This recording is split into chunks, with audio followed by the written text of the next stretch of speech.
Hello friends, అందరికీ నమస్కారం. Telugu life story వింటున్న ప్రతి ఒక్కరికి మనస్ఫూర్తిగా కృతజ్ఞతలు. అలాగే విశ్వానికి కృతజ్ఞతలు. ఎవరి ఆహ్వానం మేరకు మీరిక్కడికి వచ్చారు? ఈ భూమి మీద మీకు ఏమి పని? మీ తల్లిదండ్రులు కోరుకుంటే వచ్చారా? మీకు మీరుగా వచ్చారా? ఎవరి ఇష్టానికి వచ్చారు? దేనికై వచ్చారు? ఎప్పుడైనా ఆలోచించారా? లేదు. సమాధానం తట్టడం లేదా? లేదు. ఎవరికడిగిన సమాధానం లేదు కదా. మీ తల్లిదండ్రుల కోసమే, ఎవరి కోసమో రాలేదు. ఆ విశ్వం అహమానం మేరకు మీ తల్లి గర్భం కారణం అయిందే తప్ప ఒక గొప్ప కార్యాన్ని సాధించడానికి మహిమాన్వితమైన జన్మలో ఆ విశ్వం మిమ్మల్ని తీసుకువచ్చింది. ఈ విషయాన్ని చెప్పేవారు లేక మనము అందరిలా బతికేస్తున్నాము.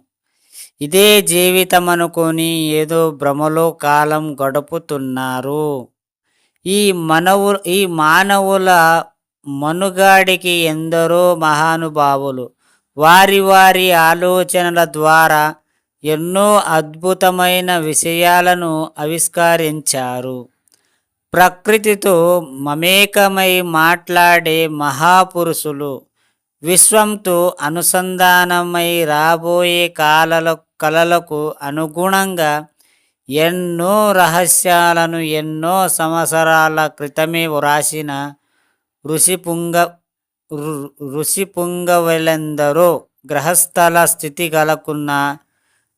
గ్రహాల స్థితిగతులున్న క్షణంలో లెక్కగట్టిగా విశ్వం రచనలు ఆవిష్కృతం చేసిన మహాభావులెందరో వారి యొక్క అంశను పునికి పుచ్చుకొని ఎన్నో కొంగంత ఆలోచనలకు రూపమివ్వడానికి విశ్వం మిమ్మల్ని ఇక్కడికి ఆహ్వానించింది.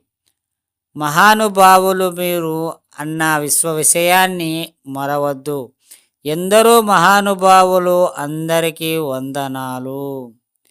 ఇక్కడ మీరు క్లారిటీ తెచ్చుకోండి. మీరు మీ కన్న తల్లిదండ్రులాగా ఉండాలనుకుంటున్నారా? లేదా రిచ్గా ఉండాలనుకుంటున్నారా? లేదా పూర్ ఫ్యామిలీ అంటే మిడిల్ క్లాస్ ఫ్యామిలీ లాగా ఉండాలా? ఎలా ఉండాలి అనేది మీ చేతిలోనే ఉంది. మీరే నిర్ణయించుకోవాలి. అంతే. అర్థమైంది అనుకుంటా ఈ స్టోరీ విన్న ప్రతి ఒక్కరికి మనస్ఫూర్తిగా కృతజ్ఞతలు.